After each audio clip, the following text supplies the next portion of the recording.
বড় ভাই এই জুনায়েদ আল হাবিব কুমিল্লার সন্তান। এক কুমিল্লার সন্তান হওয়ার পরেও আমিও তো কুমিল্লার, কিন্তু একদিনও সরাসরি এই হুজুরের বয়ান শুনতে পারলাম না। একটু ম্যানেজ করে দেন, আপনি চিন্তা করলে আর চেষ্টা করলে পেয়ে যাবেন। বড় ভাই বলল, এই ভাই তো আমি যেই মাদ্রাসায় পড়াশোনা করি ওই মাদ্রাসায় সে পড়াশোনা করেছে, আমি যদি টেলিফোন করে বলি তাহলে আনসিজন টাইমে হলেও আসার জন্য চেষ্টা করবে। এবার ওই বড় ভাই ছোট ভাইকে বলে, মাহফিল করার জন্য তো টাকা পয়সা লাগবে, টাকা পয়সা ছাড়া তো হবে না, জোগাড় করা শুরু করে দাও, আমিও টাকা পয়সা জোগাড় করব, অক্টোবর মাসের মধ্যে একটা মাহফিলের ডেট করব, আমি তোমাকে জুনায়েদ আল হাবিবকে আইনা তুমি সামনে বৈশা বয়ান শুনতে পারবা। ওই ছেলেটা টেলিফোনের মধ্যে চোখের পানি ফালায় আর আমায় বলে, হুজুর জানেন না, এই যে 2-3 দিন আগে আমার ওই ভাইটা টাকা পয়সা অনেকগুলা জোগাড় করে ফেলেছে, আজকে থেকে 2-3 দিন আগে স্কুলে যাওয়ার জন্য যখন রওনা করলো বিশাল তুফান চলে আসলো, ঝড়ের মধ্যে বৃষ্টিতে ভিজিয়া ভিজিয়া ভিজিয়া স্কুলে চলে গেল। এই বৃষ্টিতে ভিজার কারণে পরের দিন তার বিশাল মাত্রা তাপমাত্রায় জ্বর এসে গেল। আল্লাহর কি কুদরতের কারিশমা, আমার ভাই জুনায়েদ আল হাবিবকে আনার জন্য টাকা পয়সাও জোগাড় করে ফেলেছে। হুজুর আজকে বিকালেই আমার ওই ছোট ভাইটা দুনিয়ার বাড়ি ছেড়ে অন্ধকার কবরে চলে গিয়েছে। কপাল বড় খারাপ, আপনার বয়ানও লাইভে সরাসরি কশিনকালেও শুনতে পারলো না। আমি আজকে দুয়ার আয়োজন করেছি, আপনি একটু আমার বাড়িতে আসবেন। আমি মনে করি মাকবারার সামনে দাঁড়ায়া আপনি যদি আমার ভাইয়ের জন্য দোয়া করেন, আমার ভাইয়ের আত্মাটা মনে হয় একটু শান্তি পাবে। এভাবে যখন বারংবার আমায় বলল, আমি বললাম আজকে না, 2 দিন পরে বরুড়ার ওই প্রোগ্রামে আমি যাব, আর তুমি আমার জলম থেকে রিসিভ কইরা নিয়ে যাবা, আমি তার মাকবারার সামনে গিয়া জিয়ারত করে তার জন্য দোয়া করে দিব।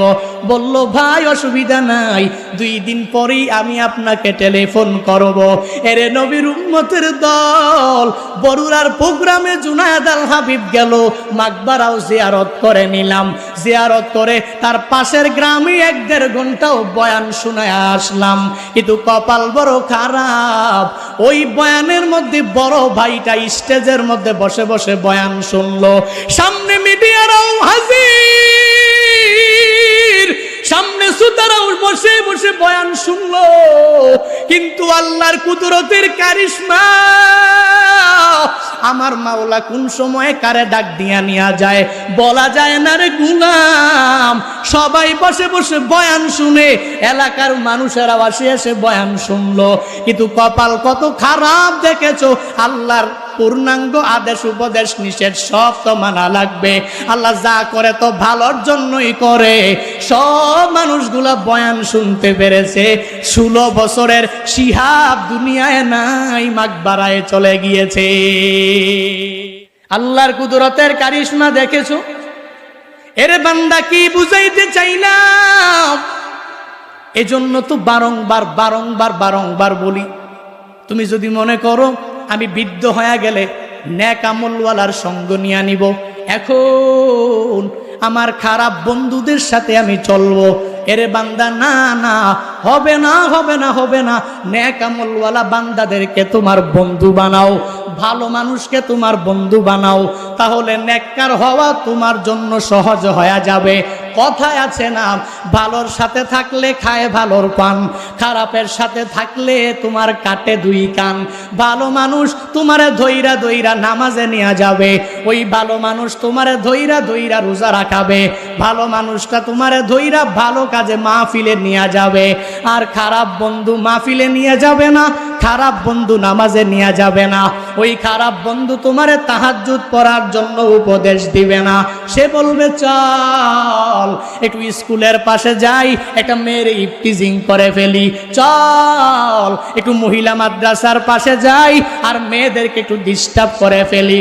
মনে করবা এই বন্ধু যদিও দুনিয়ার তোমার আপন, কিন্তু কশিনকালেও এই বন্ধু তোমার আপন হতে পারে না, পারে না, পারে না।